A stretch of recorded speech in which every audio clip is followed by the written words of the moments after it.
Assalamualaikum warahmatullahi wabarakatuh. Alhamdulillahirrabbilalamin. Kita pada kesempatan hari ini bisa bertemu kembali dalam mata kuliah pengelolaan kelas anak usia dini. Bagaimana kabar semuanya? Semoga kebaikan, kesehatan selalu menyertai kita. Amin, amin ya robbal alamin. Mahasiswa sekalian dimanapun berada, setelah kemarin kita melaksanakan ujian tengah semester, maka pada kesempatan ini kita akan belajar dan berdiskusi bersama tentang penataan ruang belajar indoor. Sebelum kita melaksanakan perkuliahan pada hari ini, mari kita awali dengan bacaan basmalah terlebih dahulu. Bismillahirrahmanirrahim. Mahasiswa sekalian dimanapun berada, perlu dipahami bahwa dalam penataan ruang itu ada dua yang patut kita jadikan perhatian. Yang pertama yaitu ruang belajar indoor, dan yang kedua adalah ruang belajar outdoor. Pada hari ini kita akan fokus kepada penataan ruang belajar indoor.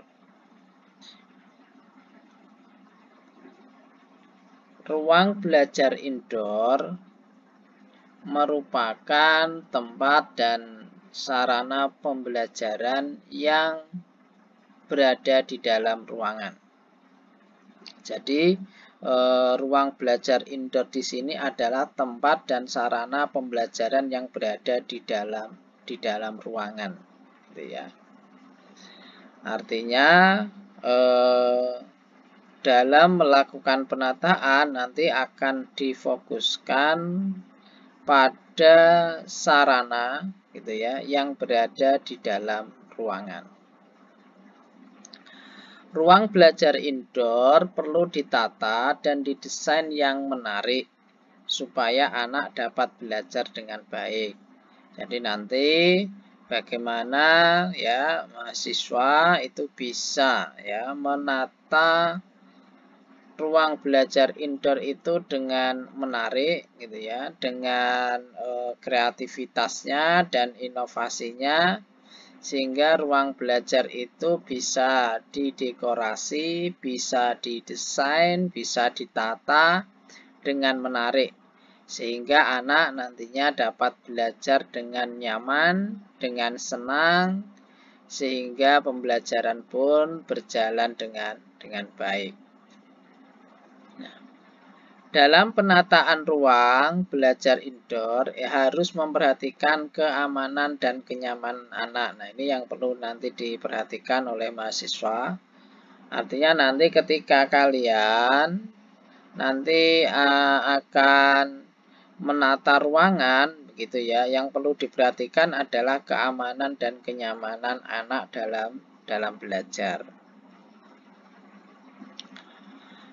Ada beberapa ketentuan dalam penataan ruang belajar indoor, begitu ya. Yang pertama, kelompok usia anak, bayi, balita, prasekolah. Artinya apakah ruangan tadi diperuntukkan untuk anak usia berapa, begitu ya. Apakah ya bayi, balita, atau prasekolah, gitu ya.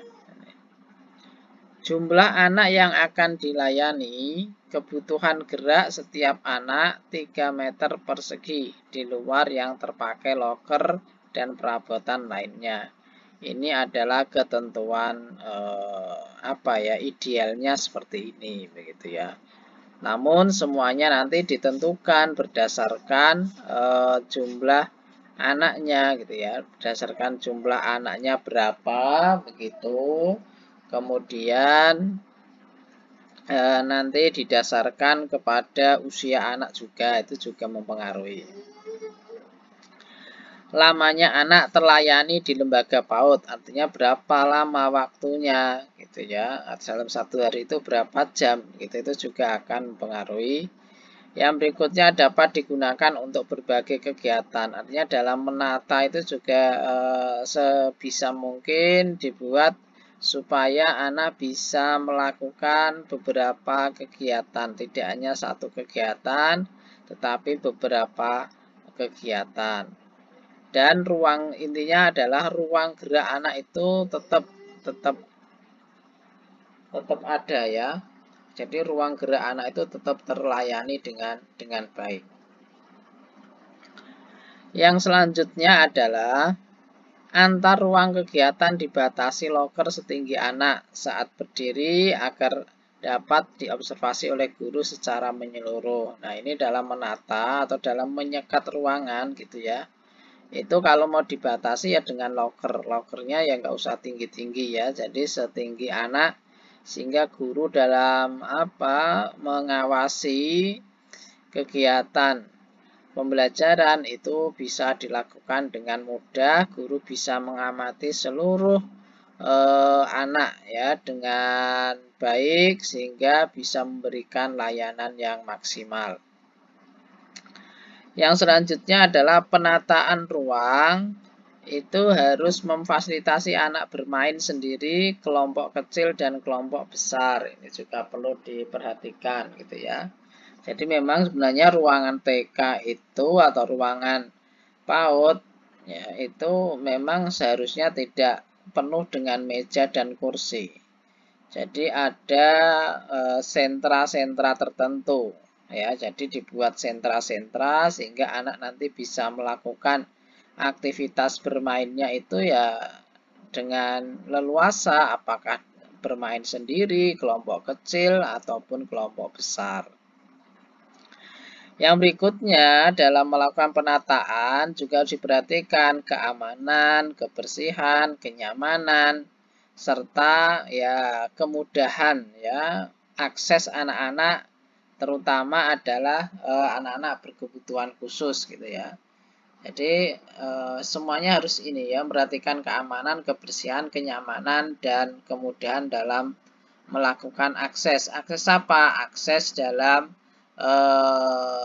bermain, akses dalam melaksanakan berbagai kegiatan. Nah, itu juga harus diperhatikan. Termasuk bagaimana ya ruangan itu dibuat senyaman mungkin ya, baik itu lantai, ya ventilasi, ruangan, itu juga harus diperhatikan, termasuk pencahayaan juga, itu bagian dari menciptakan kenyamanan. Yang berikutnya adalah mudah untuk dikontrol, dipantau gitu ya. Jadi bagaimana menatanya itu ya supaya anak-anak itu ketika belajar itu mudah dipantau, mudah dikontrol oleh guru. Nah, kemudian ada sentra balok dan bermain peran saling berdekatan. Ini misalnya adalah berkaitan dengan pembelajaran sentra ya. Jadi ketika nata balok dengan bermain peran itu harus saling berdekatan. Sentra seni dan bermain bahan alam itu saling berdekatan, artinya untuk seni kreativitas dan juga bahan alam itu ditata saling berdekatan. Kemudian buku ditempatkan di setiap sentra atau di tempat tertentu yang mudah dijangkau oleh semua anak. Nah, ini adalah dalam melakukan penataan ya ruangan indoor begitu. Kemudian sentra disusun fleksibel agar dapat diubah sesuai dengan kebutuhan. Jadi sentra disusun fleksibel, apakah sentra balok, sentra bahan alam, atau sentra persiapan itu ya disusun secara fleksibel tentu sesuai dengan kebutuhan anak. Kemudian yang perlu diperhatikan sesuai yang saya sampaikan tadi, cahaya, pencahayaan, artinya lampunya, begitu ya, sirkulasi udara, lantai atau karpet itu bebas dari kutu, jamur, dan debu. Diperhatikan kebersihannya, kenyamanannya, keamanannya. Nah, itu adalah di sini ini ya, cahaya, sirkulasi, lantai, gitu ya. Kemudian adalah penggunaan cat tembok dan kayu tidak mudah luntur saat dipegang anak. Ini perhatikan ya, misalnya kita memanfaatkan ya ruangan dengan cat tembok, kayu itu ya harapannya yang tidak mudah luntur saat dipegang oleh anak. Artinya di sini ya kualitas catnya juga perlu diperhatikan. Termasuk bagaimana cat itu tidak mengeluarkan bau yang menyengat begitu ya, sehingga anak itu ya nyaman ketika belajar. Yang selanjutnya, lantai tidak berbahan licin dan harus mudah dibersihkan. Jadi lantainya tidak berbahan licin dan harus mudah dibersihkan. Jadi bagaimana lantai tadi itu tidak licin ya, jadi lantainya tidak licin dan harus mudah dibersihkan ya. Biar tidak licin ya mungkin bisa dikasih karpet lah, karpet tetapi karpet yang mudah untuk dibersihkan. Yang berikutnya stop kontak ya. Ini jadi ketika ada stop kontak itu harapannya ya memasangnya harus betul-betul diperhatikan supaya tidak mudah dijangkau oleh anak. Artinya jangan di bawah stop kontak itu ya, colokan-colokan itu jangan di bawah tapi di atas. Karena kalau di bawah nanti dibuat mainan anak itu bisa nanti membuat anak itu tersengat aliran listrik begitu ya. Kemudian pegangan pintu setinggi jangkauan anak kecuali pintu pagar gitu ya. Jadi apa? Ini ya, pegangan pintu setinggi jangkauan anak. Artinya ya jangan tinggi-tinggi ya, kecuali pintu pagar itu memang harus orang dewasa supaya anak tidak keluar masuk ya. Kemudian dinding sebaiknya tidak dilukis permanen. Jadi dinding itu kadang kan ada yang dilukis permanen gitu ya. Nah, harapannya tidak dilukis permanen supaya apa? Supaya bisa ini ya, bisa dibuat variasi kan begitu ya. Yang berikutnya bebas dari asap rokok, bahan pestisida, toksin, dan bahan yang mudah terbakar atau rapuh. Jadi perhatikan bahwa dalam melakukan penataan itu ya harus bebas dari asap rokok. Jadi usahakan ya tidak ada yang merokok, bahan pestisida, toksin, dan bahan yang mudah terbakar atau rapuh. Yang berikutnya adalah cara memilih furnitur ya. Jadi cara memilih ini ya furnitur gitu ya. Jadi cara memilih furnitur itu ya ini. Pertama, meja dan kursi untuk anak disesuaikan dengan ukuran anak, baik berat maupun ukurannya. Misalnya memakai meja dan kursi. Penyesuaian ukuran gitu ya, penyesuaian ukuran dengan kemampuan anak dimaksudkan agar anak nyaman menggunakannya, menghindari kecelakaan karena kesulitan anak menggunakannya. Di samping itu, anak dapat dilibatkan untuk turut membereskan meja kursi apabila ruangan akan digunakan kegiatan lain yang tidak membutuhkan pemakaian meja dan kursi.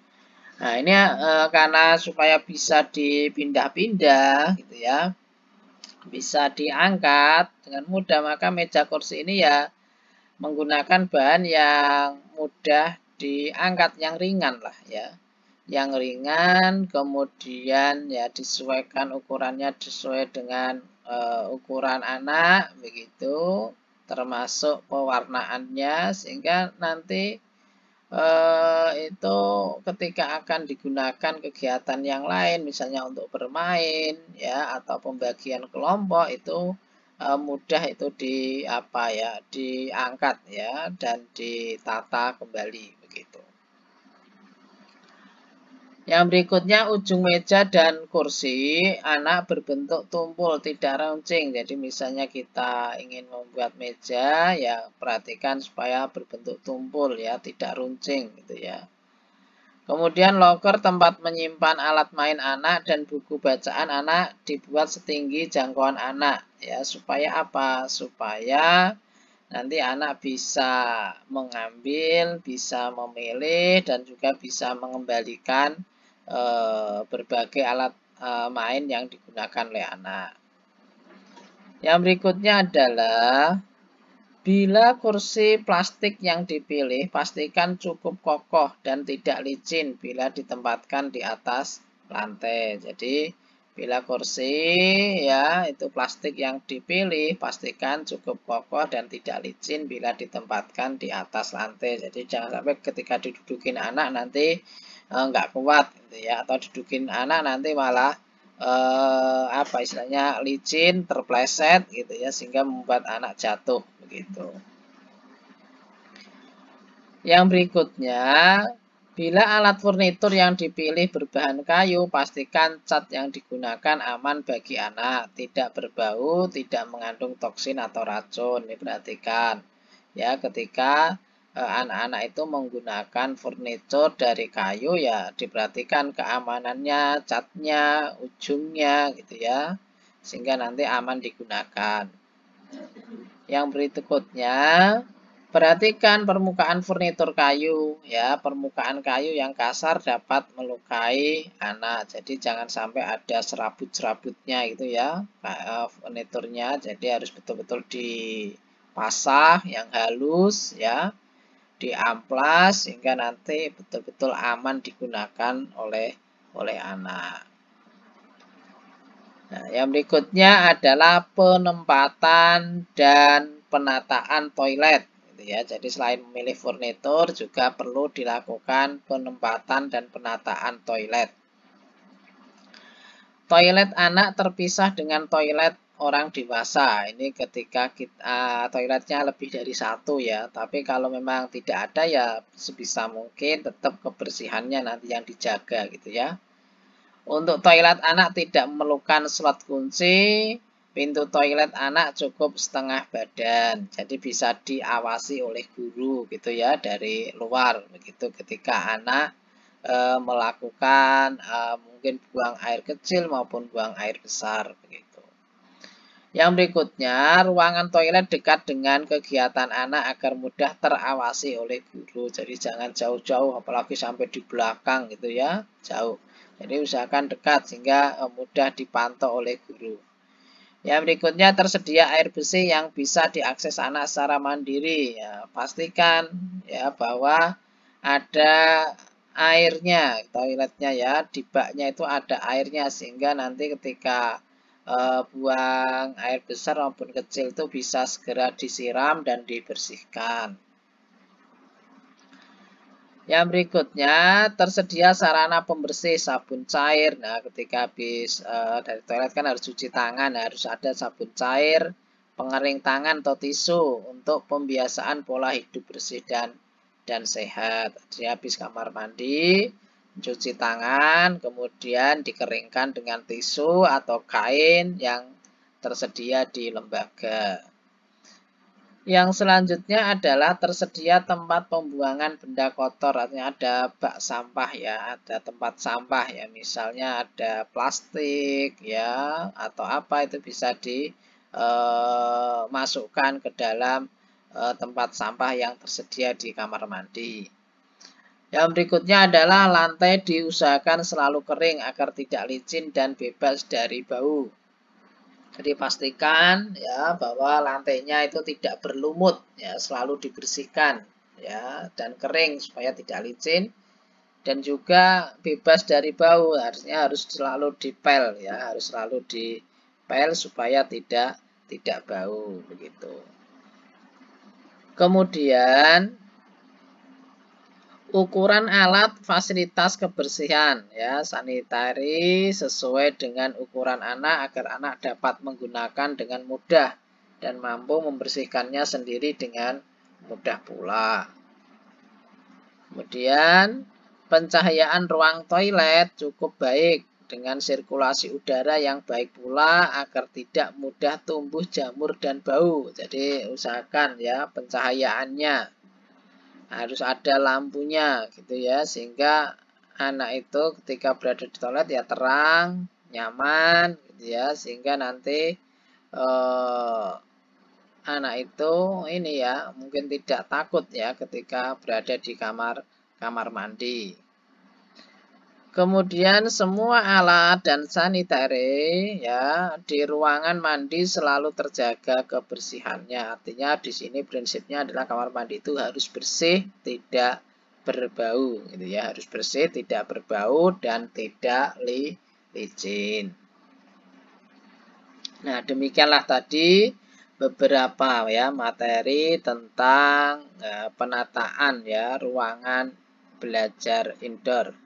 Mudah-mudahan bermanfaat. Apabila ada yang ditanyakan, silahkan tuliskan di kolom komentar. Sekian dari saya akhiri. Assalamualaikum warahmatullahi wabarakatuh.